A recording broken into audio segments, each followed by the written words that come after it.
So in my first impressions and review video for Gwent, I had talked about a big content patch that was coming in December, and lo and behold, we got it. So hooray! This patch includes 20 new cards, a whole host of balance changes, and some additional features added to the game. So we're going to cover some of the big features, and we're going to go over the 20 new cards that were added. I will not cover every last balance change because there was a lot of them, but I will include a link in the description so that you can go check out the forum post and see what I don't cover in the video for yourself. So let's go ahead and get started. Right out of the gate we have ranked matches. Hooray! So now you have casual and you have ranked. Hopefully the addition of ranked will mean that the matchmaking will be a little bit easier on the new players. It also gives you something to work toward. You'll notice, even though it's grayed out here, we have the leaderboard section, which is supposed to showcase the top 1,000 players. Other things that have happened are levels have been reset. You can see that I am showing level 10. Your progress and the cards that you've earned have not been reset, but your level has been reset because they are reworking the way XP works and the way the daily rewards work, and they're also tying some additional unlocks and things to your levels. So if you were less than level 10, then you're at whatever you were. If you're at level 10 or above, they set you at level 10 to give you the rewards associated with that, and then everybody's starting from there. So that's a thing. Another thing to note is when you go into the shop area, cheapest the barrels in perhaps I was wrong. Excuse me, I'm sorry. Campaign area. You'll notice there is a campaign area in the single player. I thought for some reason it was in shop because you would have to purchase it, but I guess I am thinking of other games. Campaign. A single player campaign is supposedly coming soon. They've added it. It's currently grayed out, but it's good to know that it's coming, so that's kind of fantastic. They have done some animation and interface changes. For example, what they call the versus screen got to polish up. If we dive into a practice game here real quick, you'll notice that when we first queue in, this is nice and animated now. Here's the It's than your wildest very dreams. nicely showcasing things. We're going to go ahead and just bow right out, and you can also see that there is some touches added to, say, the defeat screen as well. Nice little lens flare things here. So that's just the start of it. Again, like minor touch-ups. You can read everything in the video description, but again, not going to cover all of that. We will, however, go over the cards. So if we come into the collection area, we're going to start with the neutral cards, and then we'll go through the faction cards. Each faction got 2 new cards, and then the neutral cards got a whole bunch of stuff.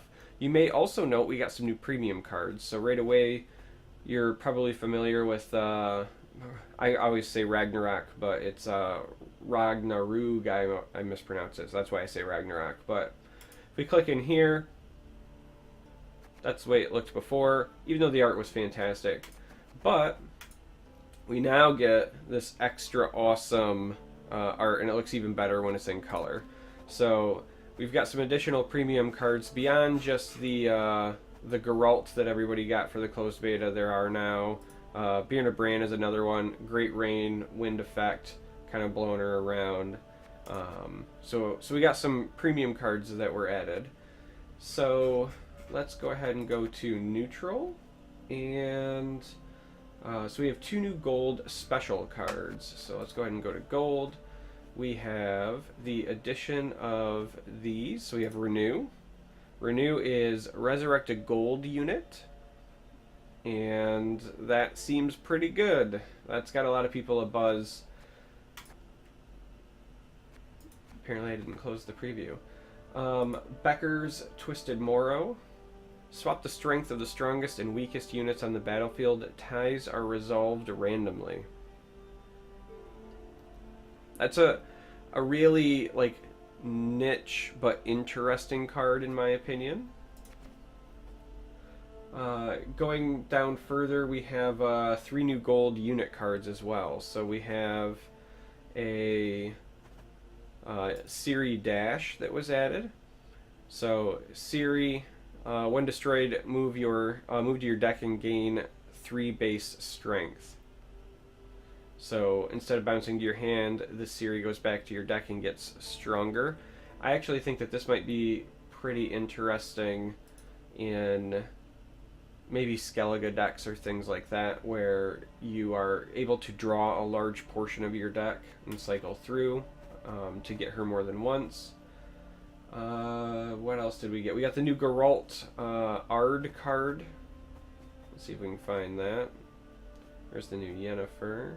Oh, we'll go ahead and we'll grab the new Yennefer. So there's a new Yennefer card. This is Yennefer the Conjurer. She is, at the start of your turn, remove 1 strength from the strongest non-gold units on the battlefield.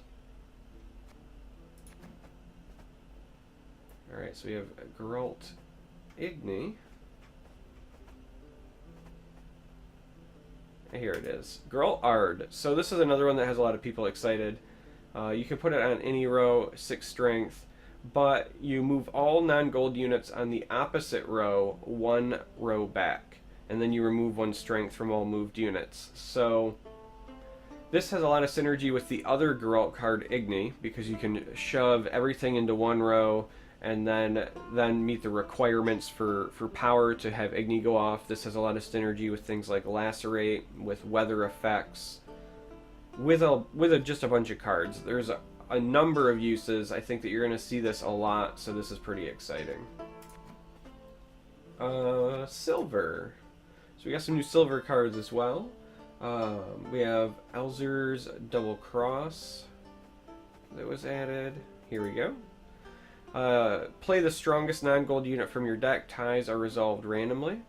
This is kind of an interesting tutor card, so if you know very specifically that you want to find a non-gold unit. I think dwarves, for example, have a couple of times where you might want to tutor for a specific card, things like that.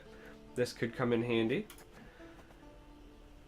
We also have Mardrome, which I'm probably slaughtering, and Queen Sign, and Iris, I believe, is also new, right? So I'll go ahead and grab this. Disloyal, but when destroyed, add 3 strength to all opposing non-gold units. So you play it on the opposing side, then if you manage to destroy it, everything on your side gets 3 strength added to it, which is pretty fantastic. So we looked at Iris, and then we have Dudu. Set strength to that of an opposing non-gold unit. So by itself it's a 1, but if you play it, you basically get to set his strength to the same as somebody else's big minion. This is a really good counter to large-scale buff decks, things that want to use Adrenaline Rush, etc. And then lastly, we have the King of Beggars.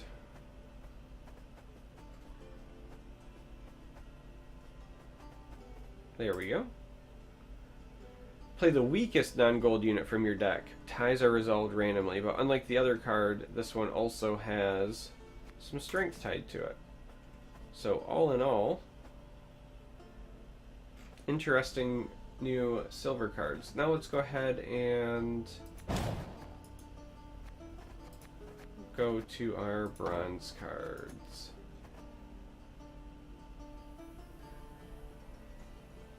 So we have Demetrium Shackles. This is a new one. This also has a lot of people kind of buzzing because it's got a lot of potential uses. Reset any unit on the battlefield to its base strength.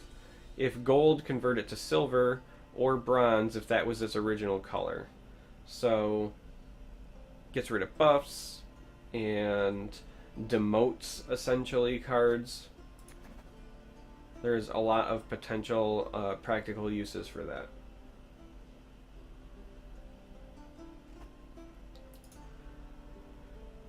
Mardrome, which I know I'm mispronouncing, so I apologize. We spawn either a mutagen or a spores effect. Mutagen adds 4 base strength to a non-gold unit on your side, and the opposite is remove 4 base strength. So because it's base strength, this has synergy with things like Skellig, potentially some other cards. Maybe Demetrium Bomb, etc. And lastly, we have the Ken sign, which is here. For this one, give all instances of a non-gold unit on your side a shield. The shield protects its bearer from one strength removing effect. So this is potentially protecting your guy from, Manticore Venom, Lacerates, things like that. Because it gives all instances of a non-gold unit, it's extra good against Manticore Venom, for example. So that one's very interesting. And that sums up the new neutral cards. So let's go ahead and move over to monsters, where again we got 2 new cards. We got 1 gold new card, which is the Kairan. He is an 8, and you destroy 3 loyal non-gold units and add their strength to this unit's base strength, and when removed, set base strength to 8. This obviously has a lot of potential because it's gold, it's immune to a lot of effects, hence probably why the Demetrium Shackles were also added, because he could be quite the monster. You can play 3 cards and then play him, he eats them, and being gold and immune to a lot of things means you're pretty resilient, and then because he's a monsters card, if you were to then end the turn, you're going to carry him into the next round. So a lot of potential uses. He's an interesting choice. As we move into silver, we are looking for the Katakin is the other new card. So here we go. 4, every 3 turns, banish a random non-gold unit in your graveyard and absorb its strength. And so from there we'll move on to Northern Realms. With Northern Realms we have again a new gold and a new silver. The gold is going to be Kira Metz. 7, any row, give a shield to all non-gold units on the row, and it protects its bearer from 1 strength removing effect. So similar to the bronze card that we saw, but this is for everything in the row, and I think this also has the potential to be pretty strong. It obviously saves your team from a lacerate on a specific row, which can be a big deal. Going to the Northern Realms silver card that was added, it is Trololo, I'm probably mispronouncing. Here we go. 4 strength any row, and remove 1 strength from all non-gold units on the opposite row and gain 1 strength for each. So like a mini lacerate, but you are kind of draining or absorbing all of the strength lost. So pretty interesting. Even though this is Northern Realms, I feel like this could be an interesting thing to combo with weather effects potentially. You're going to negate the drain part, but you could clear out an entire row. It's just a thought. It's more likely just going to be played in your normal Northern Realms control deck, because it's another way that you can, hit strength values, but just thinking out loud. Moving on to Scoia'tael. Their new gold card is the Shiru, which I'm, again, probably slaughtering. Here we go. 5 strength, any row, and it's an ambush. When the next non-gold special card is played, cancel its effect, then destroy the strongest non-gold units on the battlefield. So it's basically like a surprise Scorch that also cancels a special card's effect. In essence, it replaces their card and makes it as if they had played Scorch. It's pretty interesting. And then going to the silver card, it is Milena. Here we go. 4 strength, any row loyal, remove 1 strength from a random opposing non-gold unit whenever an elf unit appears on your side. Very similar to a well-known monster card that focuses on wild hunt cards, but instead this one is for elves. Given the way the neophytes pop out, I imagine that this card will see some play. And finally we have Skellig. So just like everyone else, they got 1 new gold unit, which is Coral. Coral is 6 strength, spawn fog and rain effects on the opposing side only, which is rather interesting. It's also interesting because this was not the text that was on the card when it was revealed, so this has underwent some changes. I don't know if after playtesting the old effect proved to be too strong. It used to involve moving characters between rows, and the art even kind of signifies that, but right now it appears to be spawning fog and rain effects. So that's an interesting change. And the last new card is the Champion of Champions. I think he's a 4. There we go. Gain 2 strength at the start of your turn if it's the sole unit on its row. So, traditional Skellig decks, besides the first turn when you play your pirate, don't often have things in the ranged row. He would be a good fit there. Gaining 2 strength at the start of your turn means that he's got to probably be on the board for at least 3 turns to be on par with some of the other just straight silver units you could play for just 10. Now he could obviously grow to be more than that, but he also starts out as removal bait. At 4 he gets hit with Venom. At 6 he still gets hit with Thunder. So getting him to stick around is going to be rough. In an ideal perfect vacuum where your opponent isn't interacting with your board, you could play this.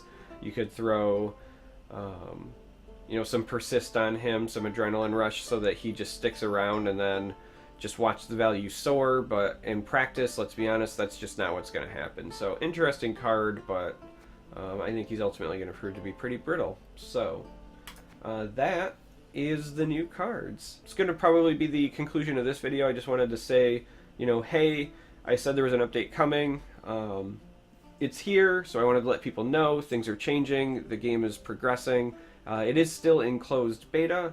However, they are making changes constantly to it. They've already said that they commit to that every season they're going to try to introduce 20 new cards to shake things up, and that seasons are going to be approximately 2 months. So I'm really excited. Now that they've introduced ranked, I actually might be playing this a bit more. I plan on producing at least some more content for YouTube, so look for that. And yeah, I'm going to keep trying to weave it in, I think 1 or 2 days for the streams as well. So don't worry, Elder Scrolls Legends will still be a featured part of the channel, featured part of the stream, but I'm really enjoying Gwent, and I think I'm going to start trying to do some stuff for this as well. So thanks for watching, and I hope to see you next time.